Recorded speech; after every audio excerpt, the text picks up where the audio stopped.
A highlight disease for this system is going to be malaria. Malaria is a big killer that's been afflicting us for generation after generation. It's up there with the bubonic plague, influenza, and tuberculosis in terms of being a classic disease. This is the single most common protozoan-based disease. Usually when you think of diseases, you think of things caused by viruses or things caused by bacteria. Every once in a while, though, you'll get a protozoal-based disease or a helminthic-based disease. And by far, the most common protozoal-based disease is malaria. Oh, here we go. There we go. Now my marker's working. Approximately 40% of the world's population is exposed or threatened by malaria every year. And if we look at the root words of malaria, we have mal. Mal is based off the Latin word for bad. Think of malaise, maleficent, malintent. These are all, generally speaking, words that have negative connotations to them. And then area is a root word for air. And is also the name of some elves and some science fiction that I like to read. I digress. As we look at malaria, it has some signs and symptoms that are very characteristic of it. First, we'll have the 10-day incubation period. During this 10-day incubation period, the first symptoms are malaise. So you feel bad. Along with feeling bad, there's some fatigue, some vague headaches, some nausea, and occasionally there will or will not be diarrhea. It depends on the individual case of malaria and the individual's immune response. Symptoms can occur at 48 or 72-hour intervals. And this is a result of synchronizing the red blood cell rupture. We'll talk about this red blood cell rupture in a couple slides. This protozoal-based disease causes red blood cells to lyse at regular intervals. The length, regularity, and interval between the symptoms tell us what kind of malaria we're dealing with. If we look at falciparum malaria, we're going to have a very persistent fever and persistent cough, and we aren't going to have relief between these bouts of symptoms. By far, the worst kind of malaria to get is the falciparum malaria because there is no periodic relief from the symptoms of the malaria. Other complications associated with falciparum malaria include that we could have hemolytic anemia, so there's no relief from the symptoms, meaning there's no relief from the red blood cell lysis, meaning after we go through days and days and weeks of having our red blood cells ruptured and lysed by this protozoal-based parasite, we are eventually going to induce an anemic state in the patient. And as red blood cells are lysing out of control in the patient, there's going to be organ enlargement. This organ enlargement occurs because the cellular debris from the red blood cell lysis starts to accumulate in those organs, particularly organs associated with filtration. So the kidneys, liver, and spleen are going to be the hardest hit organs by this red blood cell lysis. There's also cerebral malaria. As its name implies, with cerebral, this is going to be malaria related to the brain. This cerebral malaria is one of the most serious complications of falciparum malaria. And it's going to occur when those red blood cells in the brain, or excuse me, those small blood vessels in the brain, like brain capillaries, start to become clogged with the fragments of lysed red blood cells. Those red blood cells, as they start to lyse and fragment, will have sticky ends on them, and those sticky ends are going to adhere to blood vessel walls, causing buildups that could potentially clog the capillaries within the brain. As brain capillaries are clogged by destroyed red blood cells, this reduces blood flow and oxygen delivery to the brain, and it can eventually result in coma and or death of the patient. Generally speaking, malaria is going to have a very high death rate in the acute phase. The acute phase is when the malarial protozoa is causing those red blood cells to rupture or lyse. So most of the death or the fatalities from malaria are going to occur when that protozoa is actively leaving the red blood cells. This is especially true of children, which are particularly hard hit by malaria. We can also have two different forms of malaria based off of the protozoa species that causes it. The genus is Plasmodium, and there's two different species within that genus. We have Plasmodium vivax and Plasmodium ovale. These two species are going to be, make the patient be subject to relapses. The liver can harbor this parasite, and this protozoa can re-emerge from the liver as long as up to 5 years after the initial symptoms have left the patient. So just because the patient hasn't experienced symptoms for 4 years doesn't mean that this dormant protozoal parasite isn't still isn't still within the patient, resting within their liver as a cyst state. Regardless of the Plasmodium species we're looking at, all of them are going to be protozoas within the sporozoan group. We have Plasmodium malariae, Plasmodium vivax, Plasmodium falciparum, and Plasmodium ovale. Each of these are going to have variations in the patterns of symptoms and relief through the periodic lysing of the blood vessels and how severely those symptoms manifest themselves in the patient as the blood vessels are being lysed. We find primarily that within humans, we are the most common vertebrate host. There are some other potential hosts out there that do not have vertebrae, notably the mosquito, but within hosts that do have vertebrae, we are the most common ones. The malarial parasite is going to be divided into two distinct phases as it goes through its growth and development. There's an asexual phase and a sexual phase. That asexual phase is going to be carried out within the human body. The sexual phase is going to be carried out within the arbor vector of the mosquito, or that mosquito host, or invertebrate host. First, we'll have a mosquito bite a human being. And as that mosquito bites the human being, it's going to inject this malarial sporocyte into the human being. That sporocyte is then going to circulate through the body and then make its way to the liver. And within the liver cells, the sporocyte is going to actively start dividing and reproducing and form the merocyte. The merocyte can then exit the liver cells and start to invade red blood cells. Those merocytes are then going to go through sexual reproduction and form trophocytes, which can then fill up a red blood cell, cause the red blood cell to lyse, and this lysing of the red blood cells is what gives us the symptoms or the negative side effects associated with the malaria. And as that red blood cell lyses, it's going to release more merocytes into the bloodstream, infecting more red blood cells. Occasionally, we'll have an infected red blood cell produce some gametocytes. Those gametocytes that are produced within the red blood cells are going to remain within the red blood cell in a dormant, are going to remain within that red blood cell and then be uptaken by a mosquito, and then the mosquito can infect a new vertebrate host or a new human host. Those merocytes that are making their way into the red blood cells are going to cause those fever-inducing chemicals as the red blood cell lyses. These chills and fevers are going to occur in a very cyclical pattern. The cyclical pattern associated with the symptoms of malaria correspond to this cycle that's right here on your figure. As we have a red blood cell becoming infected, and then the protozoa reproducing, lysing the red blood cell and infecting new red blood cells. That's what causes that cyclic pattern of symptoms. A Plasmodium is going to also metabolize glucose, and it's going to use up glucose as a preferred fuel source, just like our body cells like to use up glucose as a preferred fuel source. Because Plasmodium is competing with us for glucose, and generally speaking, outcompetes us for glucose, infected patients also experience hypoglycemia or glycemia. They have very low blood sugar.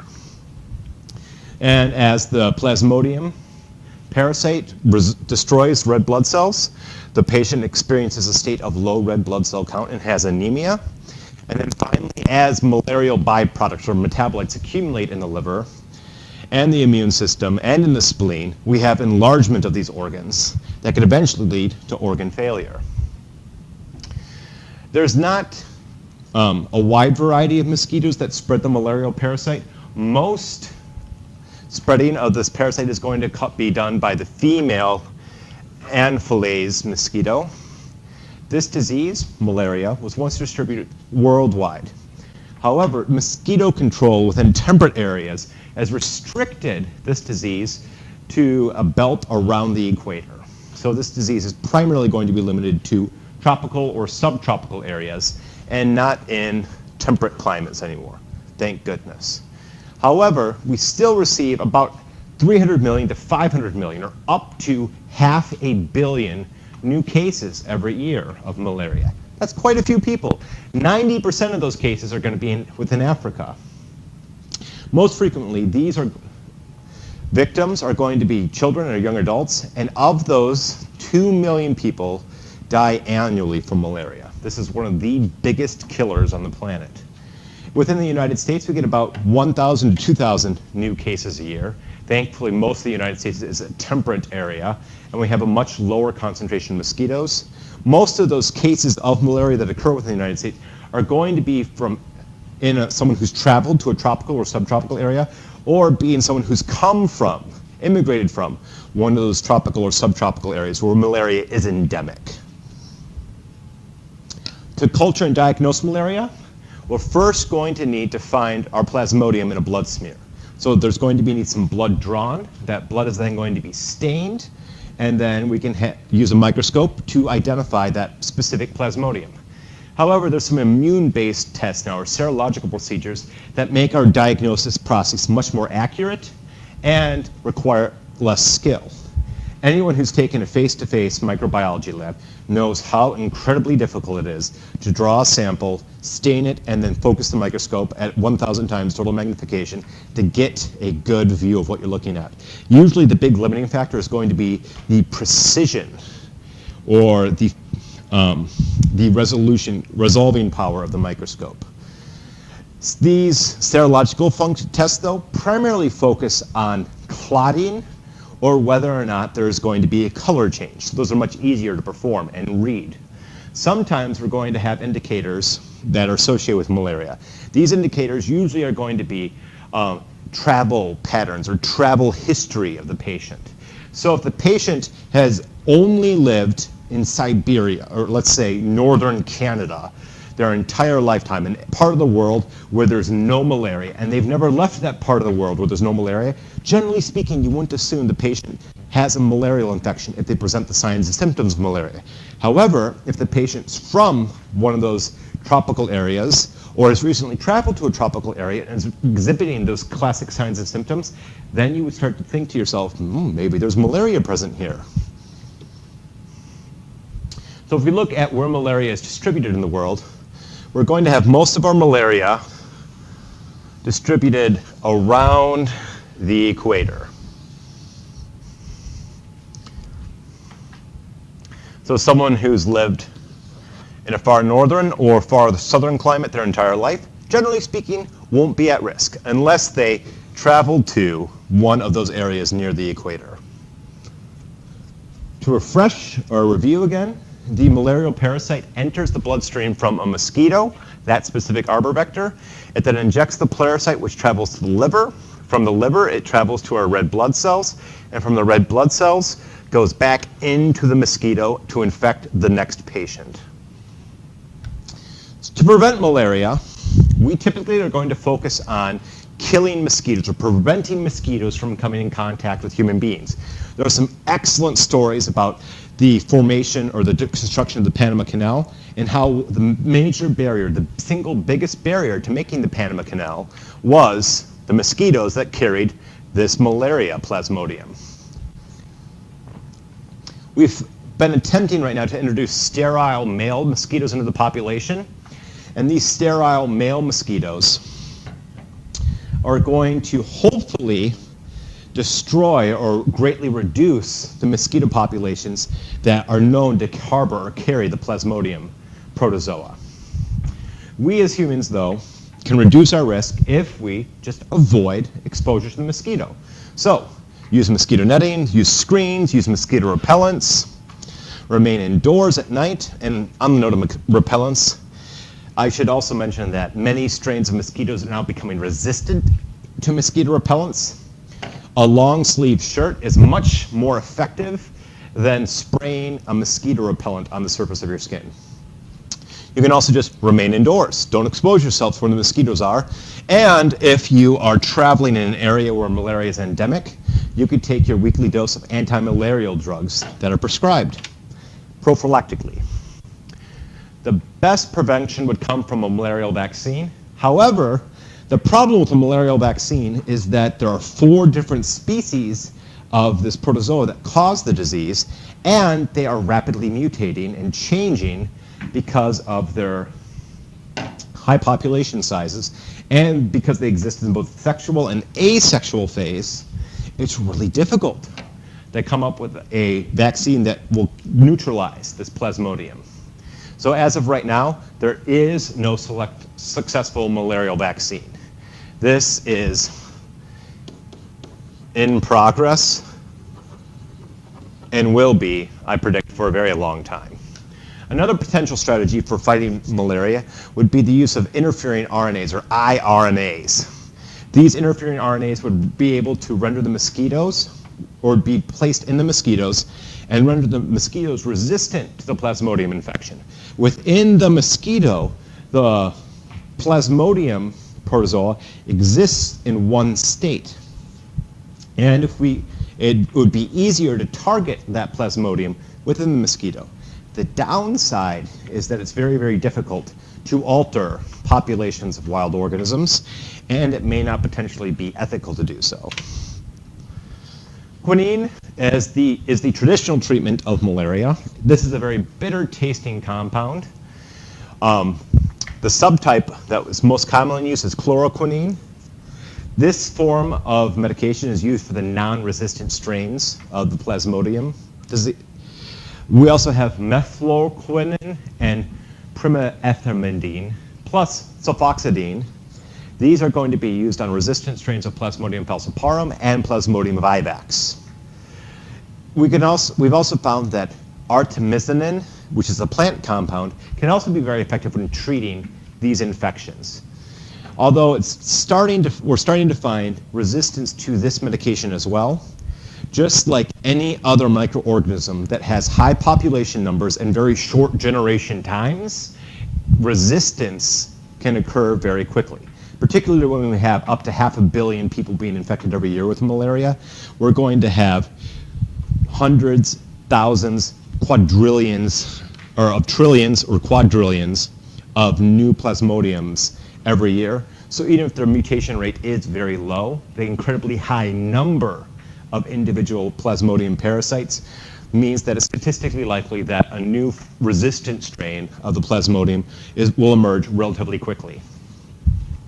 Generally speaking, this medication is going to be reserved for situations where we already have resistance to the other traditional drugs, and it's going to be administered as a cocktail with those drugs to help minimize the chances that we could have resistance to all three or 2 separate methods of treatment at the same time.